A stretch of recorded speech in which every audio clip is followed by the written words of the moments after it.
This week is looking like an incredibly cracking week for all of us Xbox gamers. From some awesome releases coming our way this week, from Tainted, Grail, The Fall of Avalon alongside RoadCraft, and then even some simulators landing onto Xbox Game Pass, it's definitely going to be a stacked week. My name is Fletcher, and this is Xbox Nation, and today I'll be covering the 14 brand new Xbox and Game Pass games coming out this week, and to see if any of them are worth your time, money, or just tickle your pickle. Now, with that out the way, let's dive right into the games for this week. First up, we have the next entry in a very popular simulation franchise, and that is none other than RoadCraft. This one is coming out from Saber, who are originally behind the SnowRunner and the Expedition game, and honestly, I can't wait to dive into this newer experience, as it's actually promising a much wider scope along with larger vehicles for us to use. In essence, you run a disaster recovery company, specialised in restoring sites devastated by natural disasters. Many tasks await you to restart the local industry. That means clearing debris, replacing faulty equipment, rebuilding roads and bridges damaged by the weather, and so much more. This one now also includes a brand new co-op mode, which means you and 3 other players can dive in together and then plan your routes across the treacherous terrain. I'm just so excited to drive some bulldozers or even construction cranes across the various 8 regions that this game has taken us to. It comes out on both the Xbox Series X and S consoles on the 20th of May. Next up, we have 2 simulator games arriving on the 20th of May, and if you want to be a police officer or a firefighter, then both of these have you covered. The first dropping is Firefighting Simulator: The Squad, and this entry lets you experience what it means to fight fires up close as an active part of a major US city's firefighting crew. You can join up together with up to 3 friends in the co-op multiplayer, or you can just tackle the single player alone. You can then take on a variety of different missions and of course tackle some huge blazes. I've done a little bit more research on my side, as I actually haven't had a chance to play my game myself, but many users over on Steam, including some in real life firefighters, have said this game is pretty accurate and has a surprising amount of depth and makes the game so close to the reality. The gameplay on screen now looks pretty fun and quite interesting, and I'll definitely check it out when it lands onto Xbox Game Pass. Then we also have Police Simulator: Patrol Officers, and this one lets you join the police force of a fictitious American city. You will start with some basic police work, essentially citing violations and giving out parking tickets, and then you'll be working your way towards shouldering some more responsibilities. What's cool about this entry though, and what the devs have highlighted, is that it includes a dynamic traffic system, and it organically creates the traffic flow and also different car accidents, as well as an emergency situation that can pop up randomly during your shift. You will then have to be ready to react at a moment's notice and make sure you keep the people of this city incredibly safe. Again, this one has some pretty positive reviews over on Steam, with many calling this the best police simulator, even though it's slightly arcadey and does lack some content. Again, both of these sims land onto Xbox Game Pass on the 20th of May, so dive into them if you're interested. Fantasy Life I: The Girl Who Steals Time is just a few days away from its Xbox release, and its first review is positively glowing. The Level 5 RPG's been a long time coming, given that the original Fantasy Life launched for the 3DS all the way back in 2014. And according to the latest issue of Japanese publication Famitsu, it's been well worth that wait. Fantasy Life I was awarded a total score of 36 out of 40, with each of the game's 4 reviewers giving it an individual score of 9 out of 10, and that's incredibly rare to see. The review also reveals some key details about this release. It claims the main story takes about 30 to 40 hours to complete, while players who want to experience everything can expect to spend between 80 and 100 hours with this solo adventure. It's described as a charming, accessible RPG with an addictive mix of slower life sim elements and action-packed exploration, and it sounds like everything you'd want from a long-awaited Fantasy Life sequel. If you are interested, you can dive into this one on Xbox on the 21st of May. One game that I wasn't aware of until this video is also arriving on the very same day, and if you're a fan of roguelike deck builders like Slay the Spire and Monster Train, then you'll need to have this one on your radar. In Knock on the Coffin Lid, you wake up in a cold crypt 1,000 leagues from home, devoid of your memories of what actually happened, and in the company of an enigmatic stranger. The game has been out on PC for quite some while now, and many reviews point to the story being incredibly meaningful and good, which is very hard to find in the roguelike genre. And to be honest, the art style and the combat here looks very well executed. I think the only negatives I actually found is that the balancing can sometimes feel a little bit inconsistent and that the voice acting is not that great. Honestly though, if you're looking to scratch that card battling itch, then this one is well worth diving into, especially with that smaller price tag.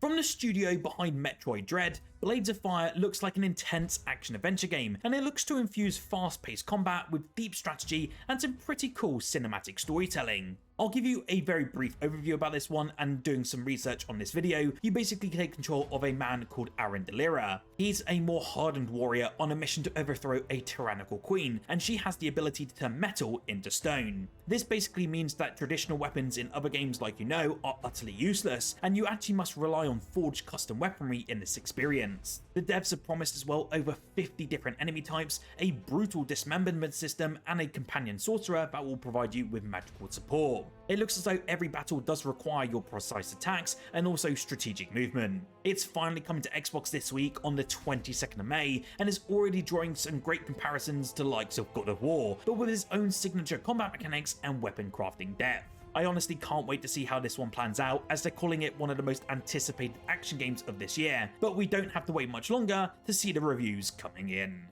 I wasn't expecting this next game to come out of Konami in the year of 2025, but with the publisher producing so many banging titles lately, Deliver at All Costs looks pretty fun and priced very well. The game will see us step into the shoes of a man called Winston Green, a down-on-his-luck delivery driver, smashing his way through a 1950s inspired world filled with destruction, absurdity, and lots of intrigue. Whether that's crashing through different fences, dodging enraged townsfolk, or just unraveling a deeper mystery, every delivery here looks like complete chaos in the best way possible. Again, this is going for a more top-down isometric view, which is definitely surging in popularity, but this one looks to take the absurdity to whole new levels. It will be priced at just £25 at launch and even has a 10% pre-order discount, so make sure to take advantage of that before it arrives this week on the 22nd of May. In a bit of great news for all of you who love ducks and detectives, Happy Broccoli Games is bringing Duck Detective: The Ghost of Glamping, the sequel to the 2024 indie hit known as The Secret Salami, to all Xbox consoles this week on the 22nd of May. This sequel will follow, of course, the titular adorable Duck Detective as he tackles a brand new, seemingly supernatural case. You will have to interview your different suspects in the case, obviously collect and analyze evidence, and puzzle your way through solving each of the strands of the mysteries. For those of you who have played games like The Case of the Golden Idol over on Xbox Game Pass, the gameplay here is fairly similar. It's essentially all about collecting word and item clues and then placing them in the right order to form a picture. There is a really gorgeous and unique stylization to this one, and the characters look like paper cutouts, and it looks really great. It looks really fun from what I've seen so far, and if it says any good as the first entry from this team, then I have no doubt that this will be a hidden indie gem on Xbox to this day. The bright and colourful pirate adventure Trident's Tale launches this week, and I'm really curious to see how this new entry turns out from the team over at 3D Clouds. It is a bit of a difference to their previous IP work, as they've worked with Transformers and Hot Wheels, but again, this is sort of the same flavour of getting younger gamers into more open world adventures. You will take control of Ocean, a girl who dreams of becoming a pirate. Trident's Tale though sees you exploring the high seas of a magical world, all to plunder treasure and collect some mysterious artifacts. Like any good pirate video game though, you'll be able to build up your crew of scallywags and fight other seafarers in some great naval combat. You'll also be able to deck out your own ship, customize and level up your own pirate team, and explore to your heart's content. It looks pretty decent to me, and it seems like a cross of Sea of Thieves and Legend of Zelda, but on a relatively smaller budget. Hopefully it reviews favourably and might be worth picking up, especially for the younger gamers amongst us.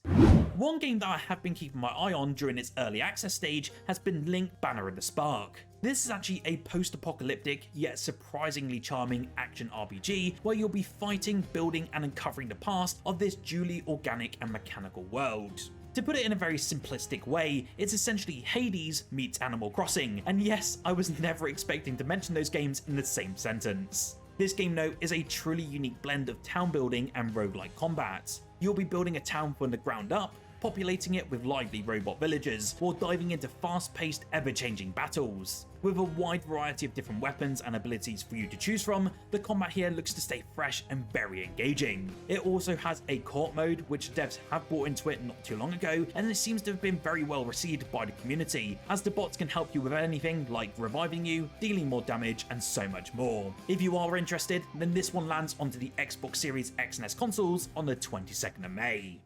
A fun little indie coming to Xbox on the very same day for a very low price tag of just $5 is called Maniac. With games like the Precinct coming out with that top-down isometric view, we have another one entering the fray, but keeping more in line with the old GTA games. The basis of this one is very simple: kill everyone and destroy everything. You'll then collect money, upgrade your character, and be more of a menace than to do it all again. Its blend of high-stakes gameplay, creative freedom, and sheer unabated chaos sets a new benchmark for what games can offer to those willing to embrace their darker, more chaotic impulses. As it stands though, Maniac looks to be a wild ride through the depths of madness and mayhem, a ride that seems to be well worth taking for any of you looking for something genuinely different and disruptively fun. It's essentially all the fun parts of the old GTA games without that boring storyline, and to be honest, for $5, it seems like an absolute steal. Tainted Grail: The Fall of Avalon is a very highly anticipated release by many of us within the Xbox community, and we are finally seeing the release of this game this week. The dark fantasy title has been in early access over on PC via Steam since early March 2023, with many players praising its eerie atmosphere and the immense freedom to shape the protagonist's progression, leading to mostly positive reviews. Tainted Grail: The Fall of Avalon though actually reimagines the legend of King Arthur and is set in a twisted version of Avalon from the famous tale, as a mystical plague has ravaged through the land. For many though, Skyrim is seen as the masterpiece that has driven players to look for Skyrim-like games to sink their teeth into, with Tainted Grail: The Fall of Avalon being one of those latest titles that many fans have been eagerly awaiting for its full release. Even with the Oblivion Remastered being out, I know many of you have been waiting for this new game on Xbox, and it finally comes out this week. I will have a review up on Thursday the 22nd, so make sure to subscribe down below and check out the video if you're interested. If you're in the mood for a 2D fighter, we have the indie known as Blazing Strike coming to Xbox this week. This is a stylish 2D fighting game where classic arcade mechanics meet modern innovation, and you'll be stepping into the ring where the future of humanity hangs in the balance. As the blurb reads on this one, you are basically in a world that's ravaged by an apocalyptic event, and society is being ruled by a brutal regime. But deep in the shadows, a resistance ignites, and you'll have to fight back against the chaos. It looks pretty decent from the short snippets that I've seen so far, and it also does include 14 fighters at launch and a fairly decent roadmap of content coming down the line. I have looked at the reviews on Steam of this one since its launch, and they are very mixed from their last year, mainly due to server issues and big inconsistencies. If you want to try it out, then it does land on the 23rd of May, but some reviews are saying to wait for a sale, so it might be worth holding off just for now. The remastered edition of Onimusha 2 Samurai's Destiny is set to launch this week on the 23rd of May, offering both longtime fans and newcomers an enhanced version of the classic survival horror game. This one was originally released all the way back in 2002, and the remaster stays true to the game's roots, keeping the thrilling swordplay, gripping story and samurai charm, while still adding modern upgrades to make them more accessible to today's players. You will once again be able to step into the shoes of Yubei as he battles the undead warlord and his demon army. This remastered edition though of course features updated visuals with HD resolution and 60 FPS performance, delivering a more smoother and more immersive experience than we've ever seen before. Of course, with any of these remasters these days, there's tons of quality of life improvements, like optional cutscene skips, autosaves, modernized controls, and so much more, ensuring that you can enjoy the game with some modern day standards. I would be interested to know if any of you played the original, and if you're going to dive into this one this week. So, what game are you looking forward to diving into this week? For me, I can't wait to bring you my Tainted Grail: The Fall of Avalon review this coming Thursday. Remember, we do also have the second wave of Xbox Game Pass games coming in an announcement this Tuesday, so make sure you're subscribed down below so you don't miss out on my video. Do smash that like button down below, as it really does help the channel and gives that love to the YouTube algorithm. Whilst here though, why don't you check out the video on screen now, as I cover the 15 best co-op games you can play on Xbox Game Pass right now in 2025.